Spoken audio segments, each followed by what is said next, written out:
Swastiastu. Jadi di sini saya akan membuat sebuah video yang berisikan jawaban dari pertanyaan-pertanyaan dari tugas literasi humanistik kelas 9. Sebelum itu, perkenalkan saya Iqrides Panarta dengan NIM 215091057 dari kelas literasi humanistik 9.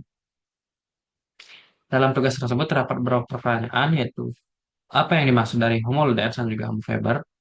Yang kedua yaitu pandangan terkait keberadaan kita sebagai manusia yang memiliki kecenderungan untuk bermain.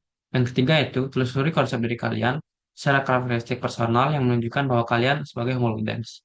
Dan yang keempat yaitu bagaimana peran dari fungsi kontrol diri terkait keberadaan kita sebagai Homo ludens. Saya masuk ke pertanyaan pertama yaitu Homo ludens dan juga Homo faber. Jadi yang pertama itu ada Homo ludens. Homo ludens ini berasal dari bahasa Latin yang berarti manusia yang bermain. Konsep ini pertama kali diperkenalkan oleh Johann Huizinga dalam bukunya Homoldance, A Study of the Play Element in Culture. Huizinga ini mengemukakan bahwa bermain adalah salah satu aspek fundamental dalam budaya manusia, bukan hanya sebuah aktivitas yang dilakukan oleh untuk menghasilkan hiburan semata. Jadi karakteristik dari Homoldance ini sebagai pencipta budaya dan nilai. Bermain tidak hanya menciptakan kebudayaan, tapi berperan dalam pembentukan norma sosial dan budaya. Yang kedua itu fleksibilitas. Bermain bersifat bebas dan tidak terikat oleh aturan yang ketat. Hal ini akan menciptakan sebuah kreativitas dan juga eksplorasi. Yang ketiga itu interaksi sosial. Bermain tentunya melibatkan komunikasi, kolaborasi, dan juga interaksi terhadap orang lain. Jadi contoh dari Humboldt ini yaitu seperti seorang seniman yang menggunakan seni sebagai media bermain, eksperimen, dan juga mengekspresikan diri. Yang kedua itu ada Homo faber.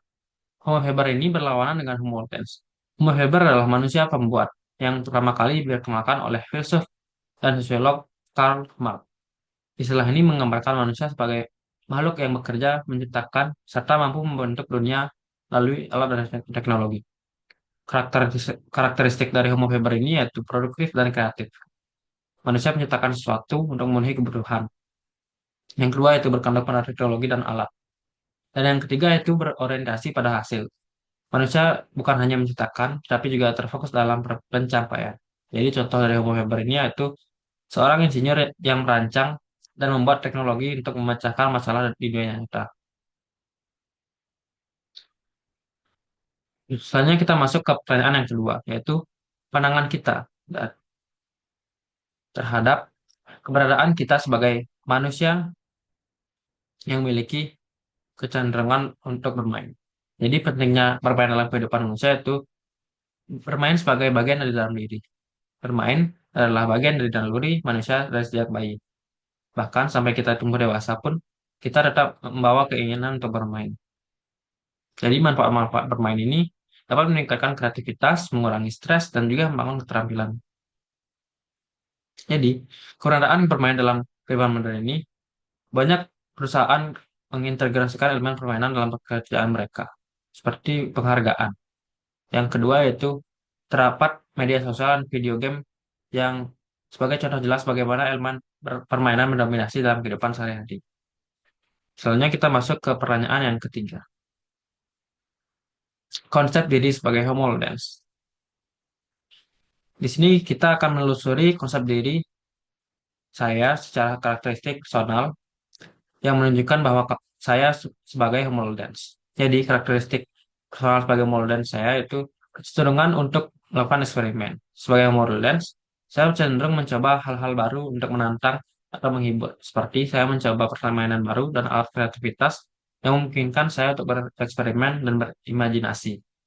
Seperti menggunakan alat desain ataupun seperti mengedit video dan menggunakan After Effects. Selanjutnya itu kreativitas dalam pemecahan masalah. Saya sering memanfaatkan elemen bermain untuk mengatasi tantangan dalam kerjaan atau studi. Misalnya, dengan membuat tugas menjadi lebih menarik atau mengubahnya menjadi sebuah permainan. Hal ini akan membantu menjaga motivasi dan meningkatkan hasil kerja. Seperti dalam proyek tim, saya sering mengusulkan cara baru untuk menyenangkan dan juga memecahkan masalah. Yang ketiga yaitu interaksi sosial. Sebagai Muldan, saya juga menikmati interaksi sosial yang terjadi dalam bentuk permainan atau aktivitas kolaboratif. Hal ini tentunya akan membantu saya belajar, bekerja, dan juga berkomunikasi secara efektif dengan orang lain. Seperti saya menikmati bermain permainan kelompok yang berkuat kerja sama tim dan juga komunikasi antar anggota. Dan, dan selanjutnya kita akan masuk ke pertanyaan yang keempat, yaitu peran kontrol diri. Jadi, peran dari fungsi kontrol diri ini terkait keberadaan kita sebagai homolders. Jadi, definisi kontrol diri itu yaitu sebuah kemampuan seseorang untuk mengendalikan keinginan perilaku dan emosi agar tetap sesuai dengan tujuan atau norma sosial yang berlaku. Jadi, peran kontrol diri dalam bermain ini yaitu mengelola waktu dengan menjadi homolders, menemukan keseimbangan antara bermain dan menyelesaikan pekerjaan atau tanggung jawab lainnya.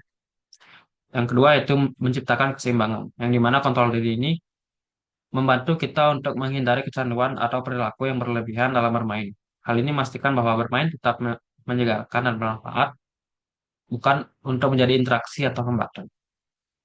Baik, jadi sekian eh, pengemukakan materi atau pertanyaan dari saya. Saya ucapkan terima kasih. Om Sadi, Sadi, Sadi Om.